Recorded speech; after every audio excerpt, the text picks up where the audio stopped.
soon. But Sammy, let's move on to our next topic. What we think a realistic record for Utah this season will be. So, Sammy, if you'll humor me a little bit here, I'm just going to run through a little bit of our schedule. Feel free to interrupt me where you feel so necessary. But realistically, here we've got 6 games. That is a fact. And the first 7. one, well, yeah, right, 7.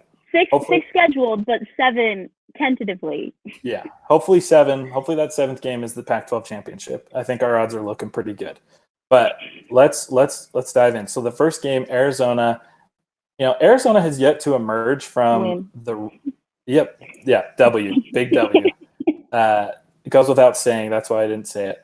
Arizona has yet to emerge from the rut that they've been in for the last few years. Maybe it has something to do with losing to BYU a few times. I don't know.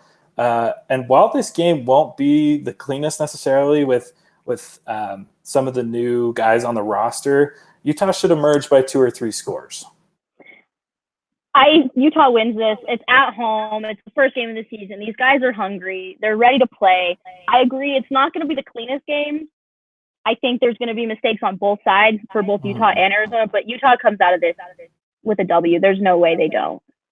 Well, and I like that we play Arizona first, and then we play UCLA, another W, because it's going to give guys, my opinion, Jake Bentley, a good amount of time to really settle in with that offense, and then as well, our younger defense, some of these new guys coming in, some time to really get a hold of themselves and be put in a situation where they're playing at a college level and getting a lot of minutes. I mean, we have a huge amount of turnover. Now, I'm not necessarily worried because I think the guys that are coming in off the bench from last year are going to be just fine. But Arizona W, UCLA W, just to touch on UCLA, too many replacements for what was a pitiful UCLA team last year. Utah should win this game pretty easy.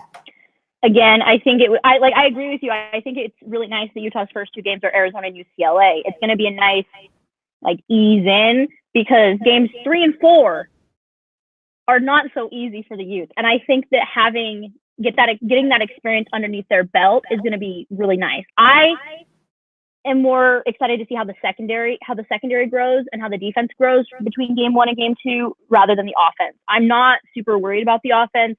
Whoever's going to be under center is going to be fine. We have 3 possible candidates right now. Witt said he wants to have it narrowed down to 2 after Saturday's scrimmage, but he won't release who the 2 are to the media. And then by game week, we should have a starter. But again, he's not going to announce it he's going to have a starter before game week, but he's not going to announce it until game week. So it's going to be a lot of speculating until then, but I think whoever's under center is going to be fine. They have weapons. It's okay. But game 3, USC. Well, and that's why I bring up a little bit more of the offense. I mean, the defense is really important too.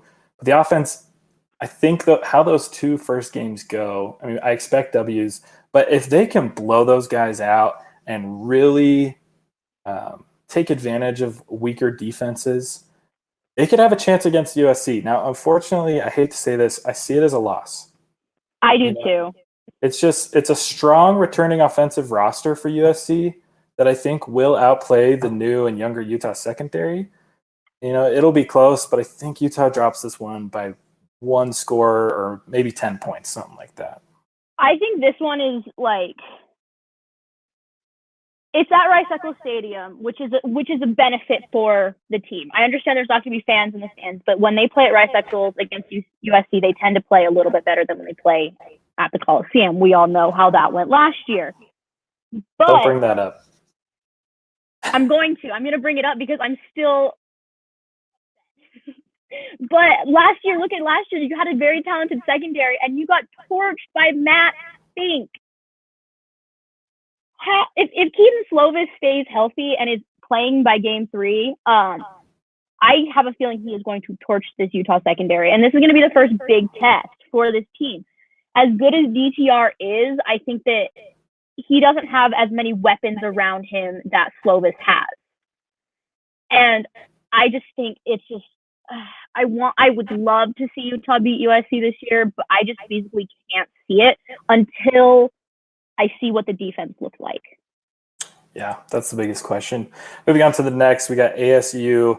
I'm putting a W up on this one, but I think it's going to be a shootout. Utah knows Jaden Daniels really well, and I think the arsenal of wide receivers on Utah's side is going to step up. They should handle that defense pretty well, and I think Utah comes away, like I said, a shootout. I think we could see 30, 40 points put up on both sides with maybe one possession separating the two. I agree. I think that the Utah defense and offense rebounds from the loss against USC versus ASU. Last year, it was miserable for Jaden Daniels. Like, he was struggling. He spent most of his game on his back. And I think that it might be the same way this year. I think that the Utah defense is going to be able to learn from what happened against USC and put it towards ASU. Again, I don't know. Like, now that Ayuk's gone, going to be Daniel's number one target. There's a couple names that people have been throwing around, but I just don't see a good number one reliable guy.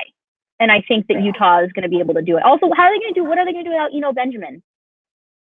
There's a lot of questions on that side, and that's as many struggles as Utah has had against ASU. I think this year, they get it done. But moving on to Oregon State. Sammy, who even plays for Oregon State? Can you tell me who? Utah will dominate the Beavs as the team really just starts to hit their stride. A W at ASU after probably what we see as a loss to USC, and they keep that going.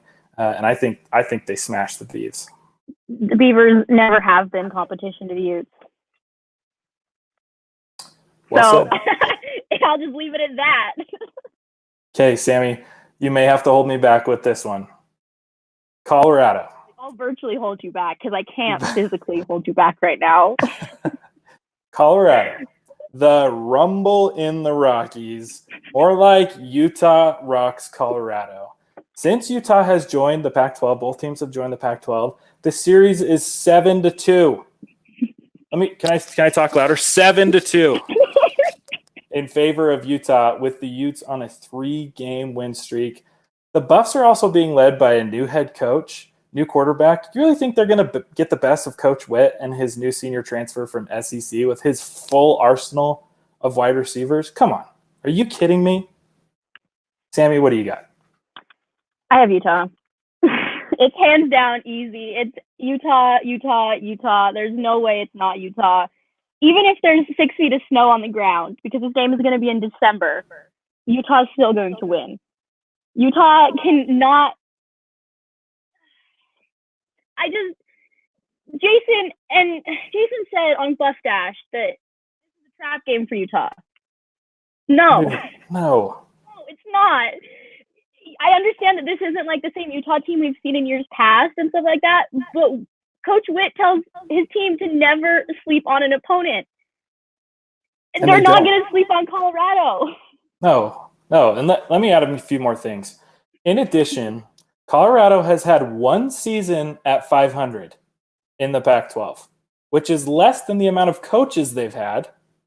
And let's be honest, if the Pac-12 was going to get rid of anybody in the South when a realignment happens, I'm sorry, it's Colorado. Because when have they ever been good? 2016, that fluke season where they went 10-3, something like that. The Pac-12 South, yeah. The one time, every other time, they've pretty much been either 500 or under 500.